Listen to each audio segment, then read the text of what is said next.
This morning, I wake up to a video. The video is from one of my employees, and it's a brand deal. And the brand is someone that this company has worked with before, in which we made videos for the brand, posted the videos, and then never received payment for the videos. But the reason we never received payment is not because of the brand. In fact, they actually begged me to invoice them. We did not receive payment because we did not deliver a return on the brand's investment, and I did not feel it was fair to charge the brand for lack of results. I don't care if we signed a contract. I don't care if we're technically owed that money. You trusted us to deliver results. You convinced your boss to give you budget for us to make these videos, and we did not deliver. So you can imagine I'd be surprised that this brand, not even a year later, decides to go and give more of their budget to one of my employees. So before I get into my thoughts on Karina's brand deal with Headspace, I do want to talk about the story of our first brand deal and how we never received payment for it.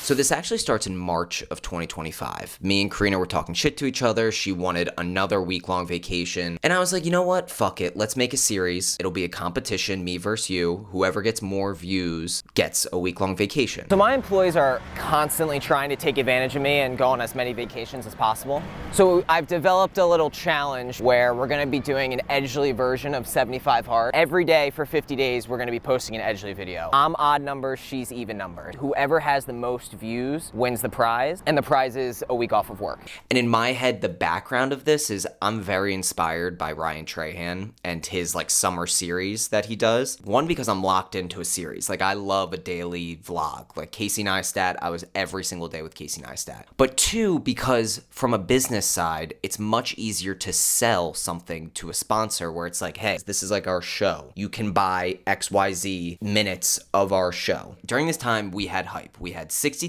followers, but we were getting 150 to 200,000 views per video, which still to this day, we're not necessarily averaging that. And then at the same time, for clients of ours, I had negotiated over $10,000 worth of brand deals, including a brand deal from Karina with Shake Shack, who is now our client. And then I got a DM from Headspace. My first thought was this would be perfect for the storyline. People know that I run my company intensely. How funny would it be if a mental health app was a sponsor for the end of our 50 Hard series as me and Karina are actively losing our minds? I do what I normally do. I say, here's my email. They email me, I respond back within 30 seconds and say, do you have time right now? Because I like to know how bad people want it. But a day or two later, we get on a call. And the call goes well. I feel like I sold myself very well, but they had to talk to their people. They had basically said that they've done things like this in the past. It hasn't necessarily worked out. And now they're just getting back into it. So I was like, fair, whatever. But I'm a psychopath and I don't stop. So when I legit have a crash out, I make a video. And at the end of the video, I say this. On the bright side, we have a potential brand deal with a mental health app, which this is prime. It's gonna happen this week. I'm gonna lose my cool this week. And then I send it to him and I say, the storyline has started. Here's my price for one post. Here's our price for the entire month of May. And I looked at the contract and I'm not allowed to say the price, but just know it's a low 4-digit number, the lowest 4-digit number, because I wanted my foot in the door. I wanted long-term partnership. Current partners that we're actively working with, that our price is not even close to that now, but just know this is where I was at. I wanted one, to show others hey, we can drive revenue. We can be a good partner for you. And to their credit, they gave me my price. They agreed to 3 videos over the course of May. All they had to do was approve it. We had to sell the code. You got a free month of Headspace and whatever. It's just a normal brand deal. Nothing special on that end. We make the videos and they go live. The first 2 get over 250,000 views and over 100 comments. And to me, that's a win. That is just about as good as you can get, in my opinion,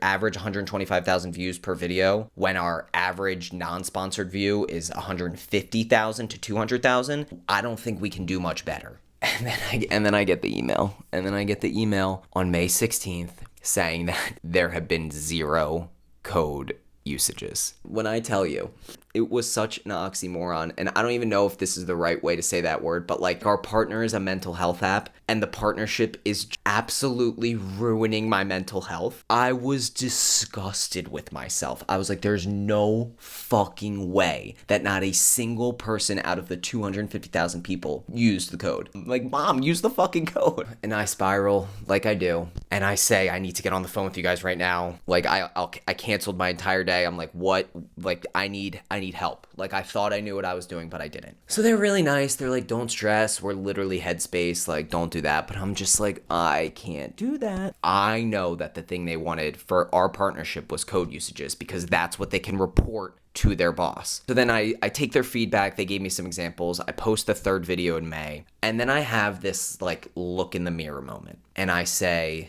what the fuck am I doing? This is like the part where Headspace isn't gonna love this. You don't use the product. You don't necessarily think the product is a good deal. Why are you promoting this to your people? And I realized that I did this for the bit. I did this for the storyline. I did not do this because I thought we could sell codes. All I wanted was our first partner to be like a funny thing, like, oh, of course Edgely has a mental health app as their presenting sponsor, blah, blah, blah, blah. And that is unfair to the people that were making this partnership happen. So I decided right then and there, I would not be charging them. At this point, I had a different sponsor that wanted to do something with us because they saw the Headspace stuff. And I was like, look, I'm going to be honest. Like, we just did this and it was just a complete and utter failure. Like, do you actually still want to do it? And to her credit, she was like, yeah, no, let's do it. Let's try it out. And we did a second partnership with the second sponsor very quickly, might I add.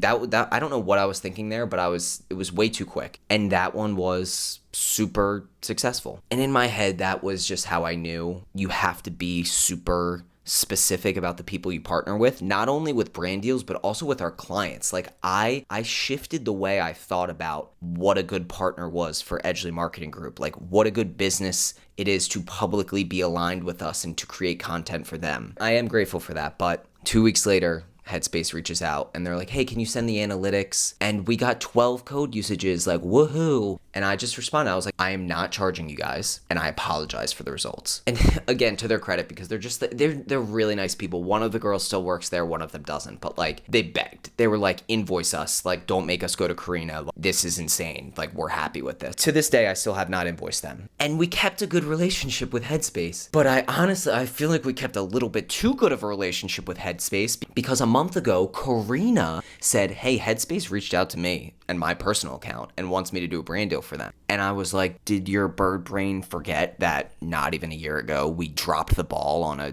Headspace ad? And she was like, yeah, but money. So I was like, you know what, Karina, you can do whatever the fuck you want, but you have to remind them that we did not deliver. And she did. And for whatever reason, they still want to work with her. So then she comes to me and she says, hey, they still want to work with me. Is that okay? Because I do require my employees to, I don't tell them what they can and can't do, but I just don't promote some dark web shit. Like, don't get yourself in a fucking snake oil pyramid scheme. You don't need to tell me the price, but just let me know what you're doing. So she asked if that was okay, and I said, it's okay, but just know that you cannot control the content that I make about this. So she said it, and they said, no one can control Nick, and that's okay. And I cannot fucking believe that I woke up this morning to a Headspace ad. I've actually never been so stressed in my life. I'm moving to New York City in 10 days. And so far, it looks like in 10 days, I'm about to be homeless. You're right. I need to take a deep breath.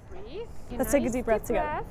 Feel better? I do feel better. If your nervous system is shutting down the way that mine is shutting down, whether you're moving across the country or you're just stressed for any other reason, join me, join Headspace on May 13th. For Headspace's global deep breath.